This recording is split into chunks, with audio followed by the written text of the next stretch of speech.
Hey everyone. I am Gray with Across the Multiverse, and I wanted to do some original content. I primarily made this channel as a way for people to kind of for a community to discuss D&D stuff. And just all things nerddom. I love D&D and storytelling and other TTRPGs. I'm well versed in a few others. I have just looking over at the small bookshelf that I have in our game room. It is the Pathfinder 2nd Edition, Cypher System, Shadowrun, which is the one that I have the most experience in out of these books. Scion Original, the Fate System. I think we have a few other supplements and splats for stuff on our big bookshelf. There's the Dragon Age system, and I'm familiar with Exalted.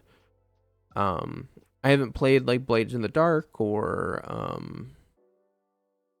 any of the I think Powered by the Apocalypse is all the vampire and werewolf, if I remember correctly, but I haven't played either of those.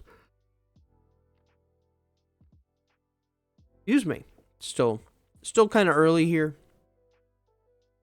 Still waking up apparently. But what I wanted to get to was, let's start with some of the basics. For making a character, there are always two things that I recommend for someone starting off that can kind of help you find the vibe of your character and help kind of discover more about this person. I would recommend doing this in conjunction with, thinking of class, thinking of background, thinking of lineage, and then also obviously working with any DM to help fit out the vibe of one of like art for your characters. So as for an example, we'll use my character Grayson. It's a character I'm currently playing in a game, and then I have this is probably the most extensive out of all of the art boards that I have for him. So art that I was able to find of him, art that fits the vibe of the place that he is from. He knows magic, so some visual representations of like what I figured some of the magic might look like, or just to help kind of fit the vibe of like the particular magic that he uses. Weapons and gear, some gifts and stuff, just in case for reference stuff. NPCs, art for them, so I can give them to my DM.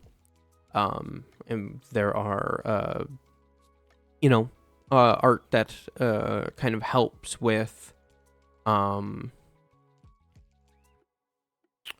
if any of the NPCs ever come up, clothing to help kind of get his vibe and not the vibe of the character altogether, but like what he would normally wear. Some text post stuff that I feel is very much this character. Some kind of visual representation because this character is tattooed, so the kind of vibe that I was thinking for the tattoos. You can see some of the Bloodborne Carol runes in there. And then this one is specifically just called Augur Scar Bad. That's the place that he is from.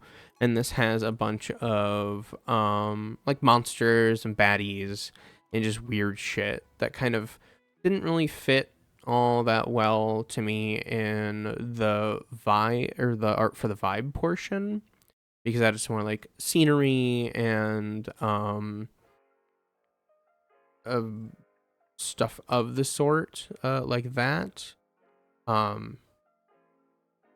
But this is more like monsters and stuff. So I guess technically you could combine these two sections together. I decided to split them up just so it's not as large or visually noisy. So all of this is nice because I can keep this as reference either up while I'm playing, and it helps kind of remind me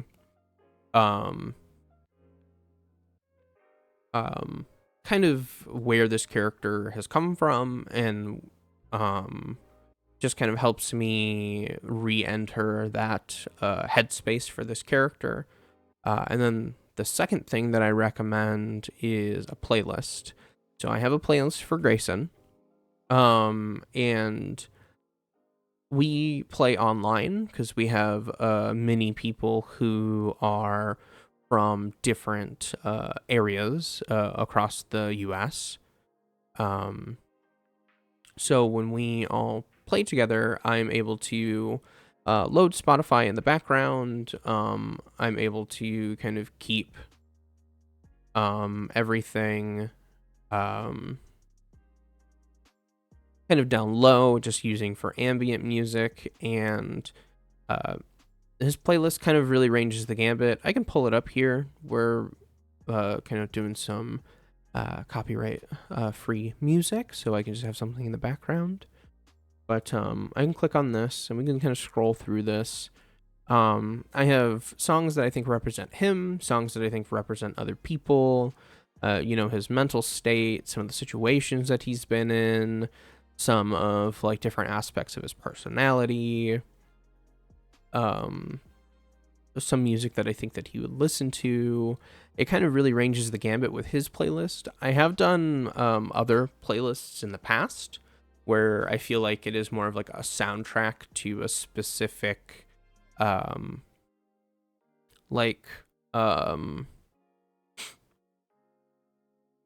to a specific like sequence of events.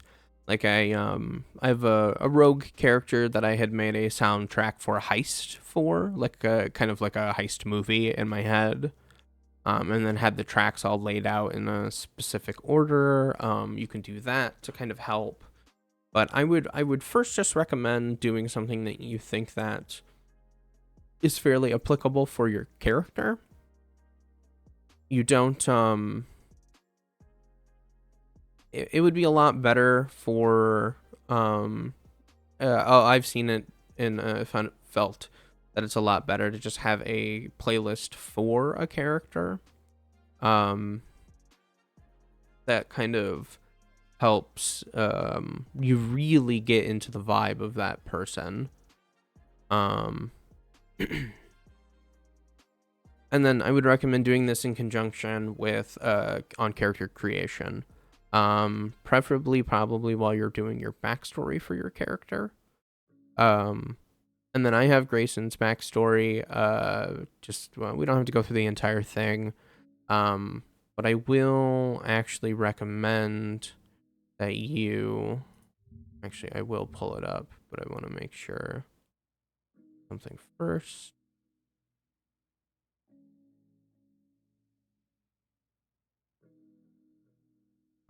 That I pull up the right thing.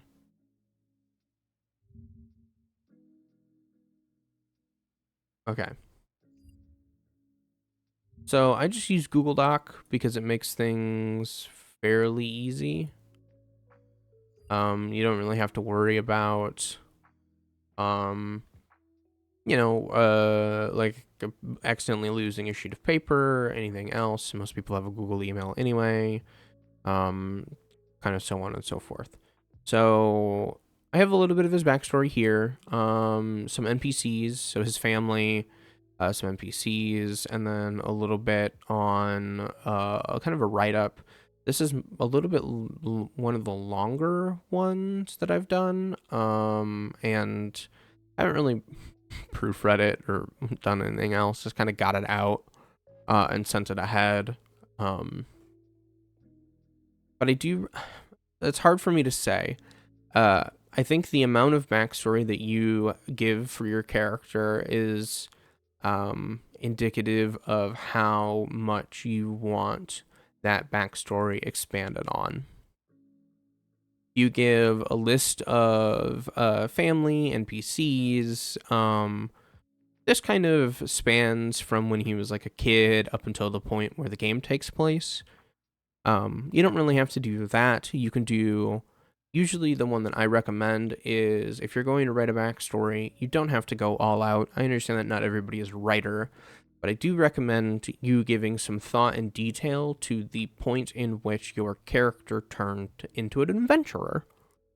So, at least in 5th edition, backgrounds are kind of what you did before you started adventuring, or what you did alongside adventuring. So I like to put some thought into that and have that kind of inform what my character is like and or doing. The biggest thing that I do recommend for everyone, though, is that write down the parts to your character's backstory that you feel are most important to your character, if nothing else. Because if you can do that, then you can have a quick reference document for yourself, for, specific events that had happened in your character's life. I do actually recommend even expanding on this. This is a little long, but I would recommend doing a goals. What's your character's personal goal? Or do they have a personal goal? And going from there. You want to be able to... So having a character with a backstory and a character that you feel fairly, well versed in. Let's say you have this artboard, you have this playlist, you're working on a backstory. You've talked with your DM, you're working back and forth to make something that really fits into the world. The biggest question that I always ask, both as a player and as a DM, is why.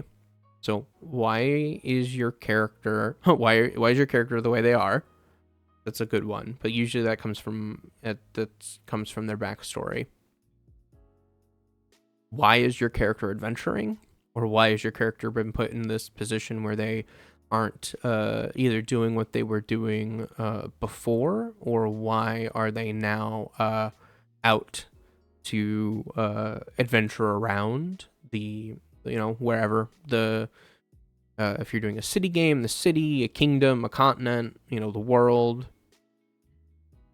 And I found that first why is always the hardest. Like, why is your character here, and why is your character with the group? Those are always the two hardest, because the other whys kind of get answered as you play the game. Like, well, the why your character might be with a group at the beginning could be just something easily as we're all together to make coin, or we're all together because we're friends, or whatever else. But as the game goes on and plot is introduced, that why gets easier to stay with the group as long as your character is invested in what's going on.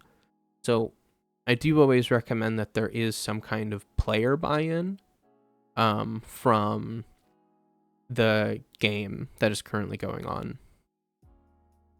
For example, I run a game on Sundays, and when everybody was getting around and creating characters, the question that I had asked everyone to make...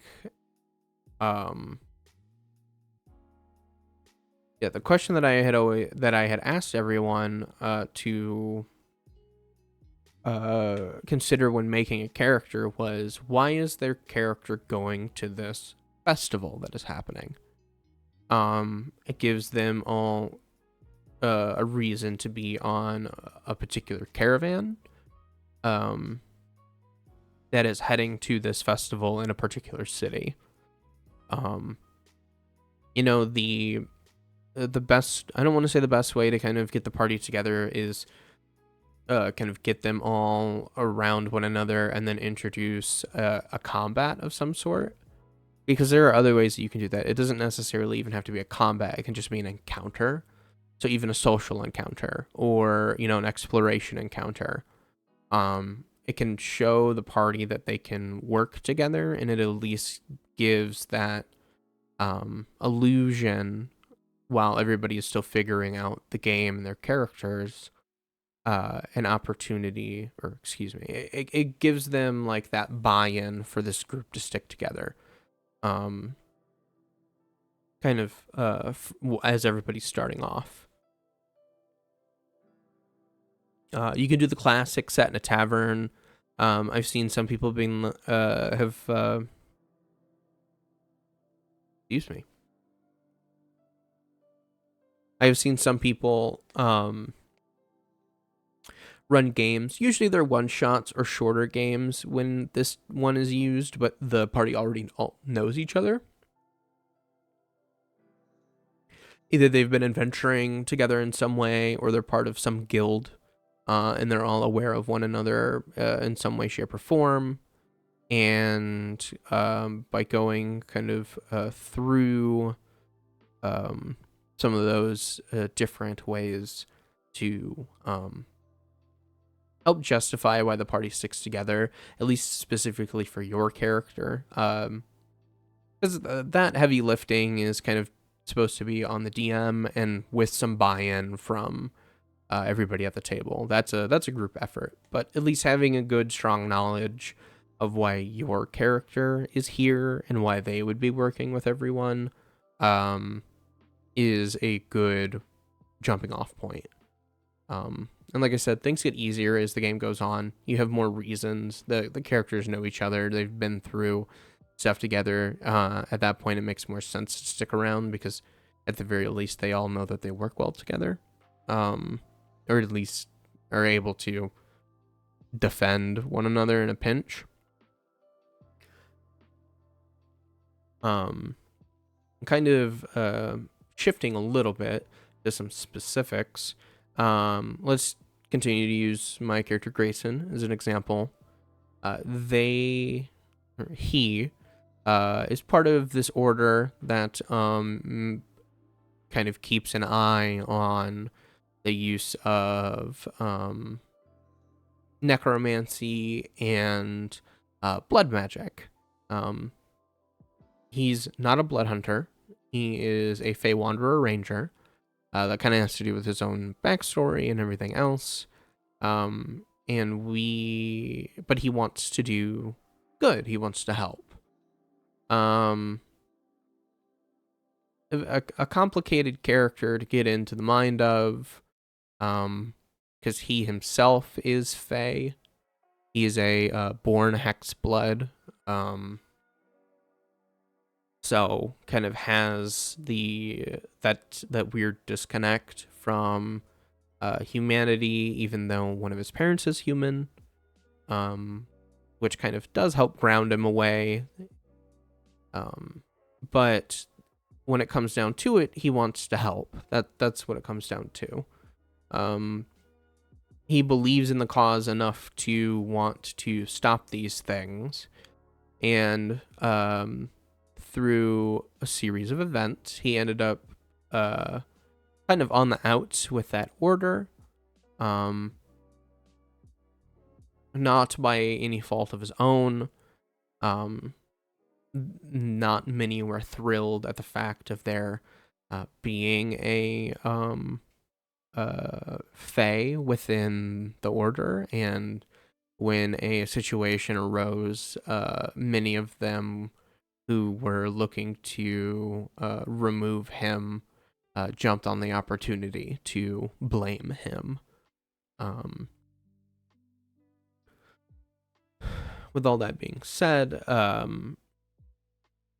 he was kind of shipped off to another part, a different area, and during that time that he was kind of told to leave while all of this is investigated and kind of waiting for it to blow over, he gets wrapped up in the events that are happening with the party. The biggest reason for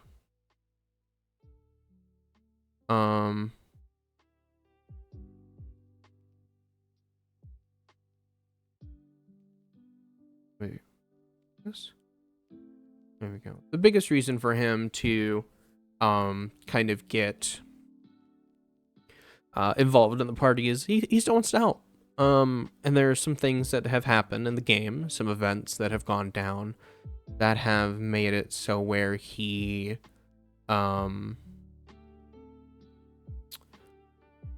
is kind of the only hunter around, and needs to keep an eye on things to make sure that they don't get worse, and if they do, that they're documented and reported back to the people above him.